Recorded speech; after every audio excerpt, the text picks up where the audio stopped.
Hi everyone, it's Tom Panos here from New Zealand. I've got Matt Dewan from O'Brien's Real Estate. How are you, Matt? Fantastic, Tom. How are you? Good. Matt, really pumped and excited about having you here to get our subscribers to listen to this story. This guy was a truck driver about 8 years ago, has only been in real estate for 6 years, 7-figure agent, $1 million rider, on track to do that for calendar 2013. Average price range, Matt?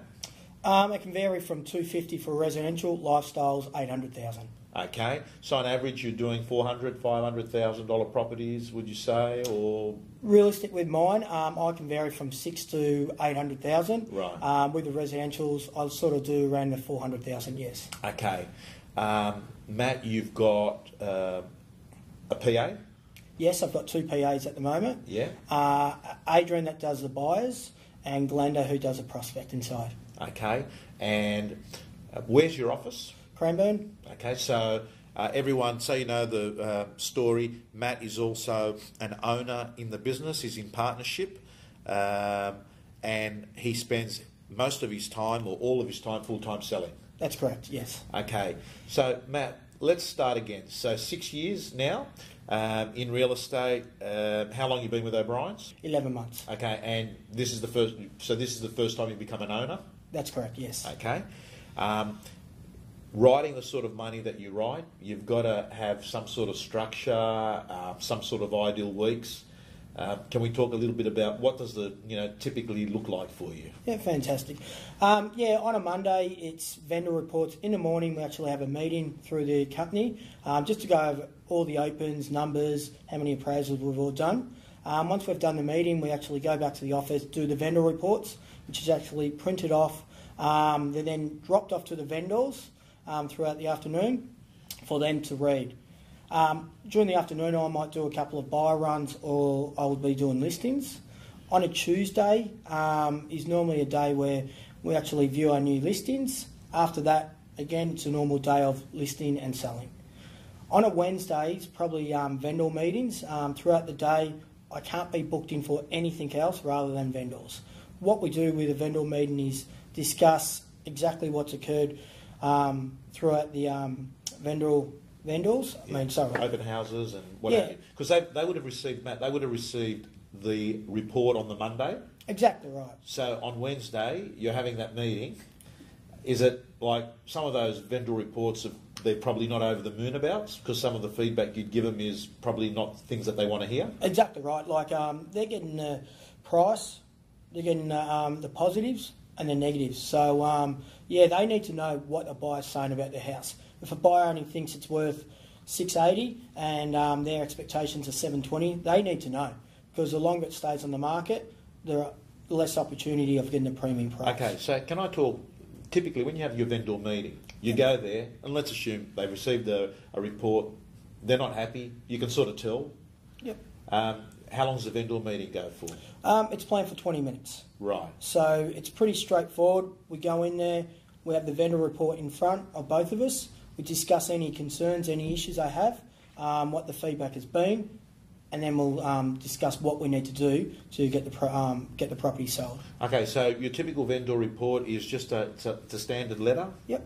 Yeah. It's probably about 15 letters long, but right. Not 15 letters. It's probably 15 columns. Right. So it's not just your average one. It's what they like about the house, how much they've got to spend, where they're actually from, are they in a position where they can buy.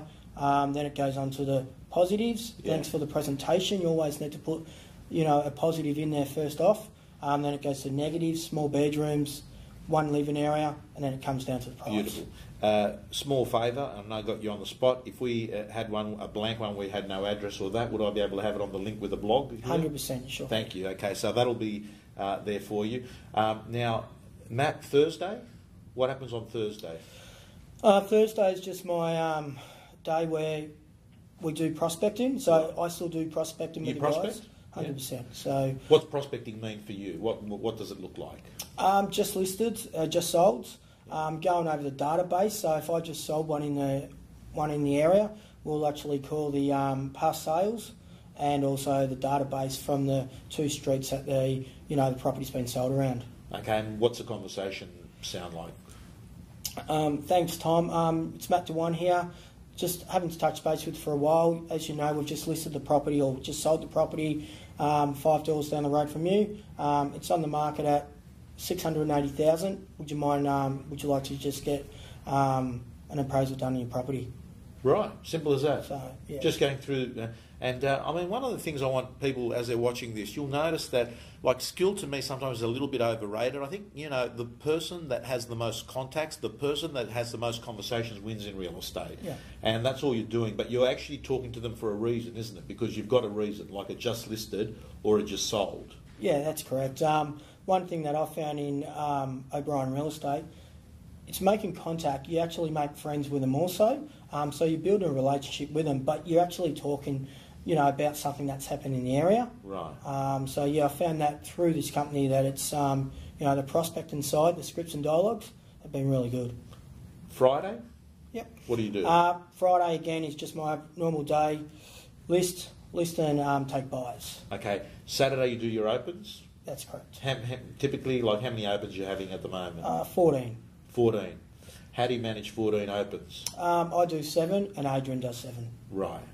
So starting off at what, at 10 o'clock or? 10 o'clock, last one's at 4 o'clock. Boards have to be out by 8 o'clock in the morning. So all boards are out in the morning? That's correct.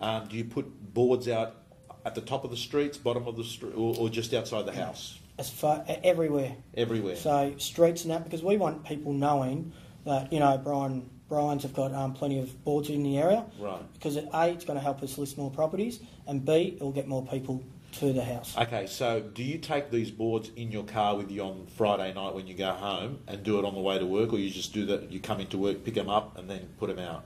They're in the car, so normally leave the house by 6:30. My boards are normally out by 7:30 because I want to be in the office actually setting up other things, and I might have a listing before my first open, might have final inspections.